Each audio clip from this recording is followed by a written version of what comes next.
Hey, hey, hey, it's Erica with the K, and thank you for joining us for another TWG Talks. This month is January is for jazz, and so we will be going through the top 5 jazz albums of all time. And this week's album was John Coltrane's A Love Supreme. Now, before we go any further in this conversation, I need you to do a couple things for me.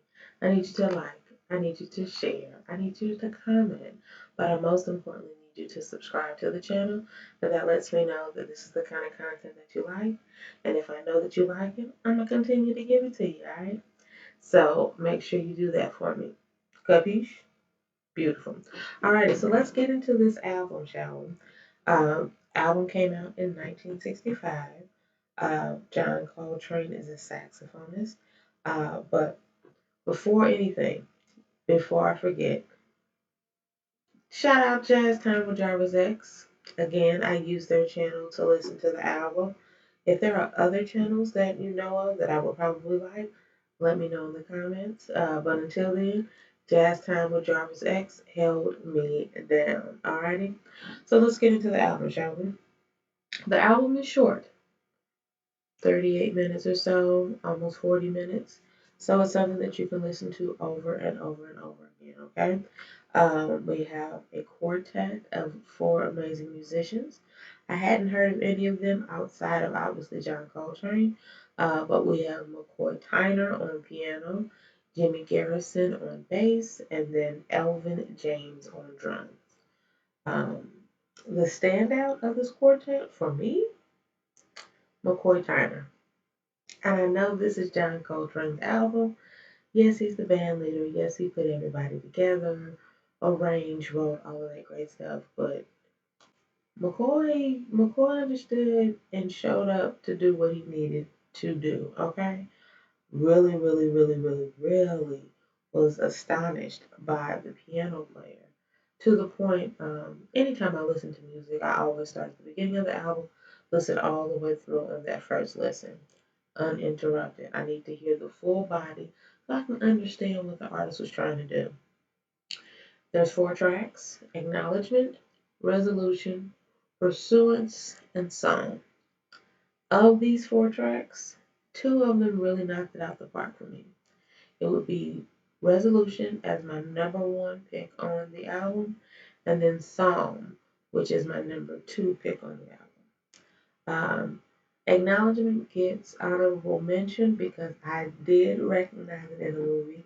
And the last time I thought I knew Miles Davis was in a movie, and it probably was, but I know for sure Acknowledgement was. That's the title track. Well, that's how A Love Supreme got its name because there's like a chant in there where they say A Love Supreme, and that ended up becoming the title of the album. Uh, but honestly, it was okay. It was a nice opener. I think it tells a full theme.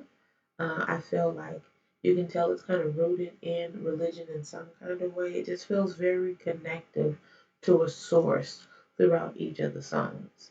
But Resolution really stopped me in my tracks. Why? Because the piano player was getting it to the point I stopped what I was doing and said, "What song is this?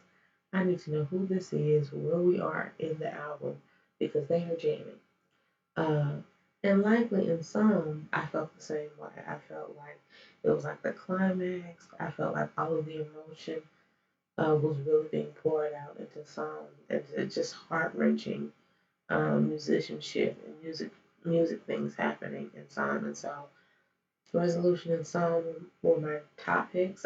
And because there's only 4 songs out of the entire album, it's really hard to say that this is like the greatest of all time.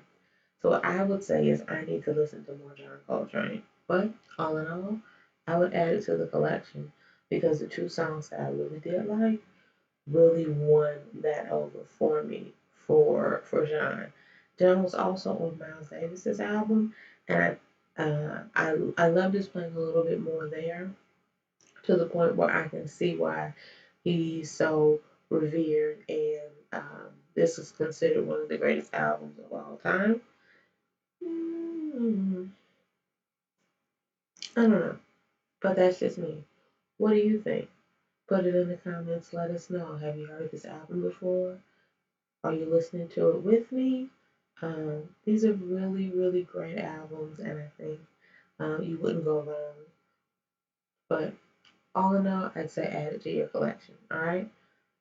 If this is the kind of content that you like, if this is the kind of conversations that you were wanting to have, and like, I've been looking for this kind of content online, well, have no fear.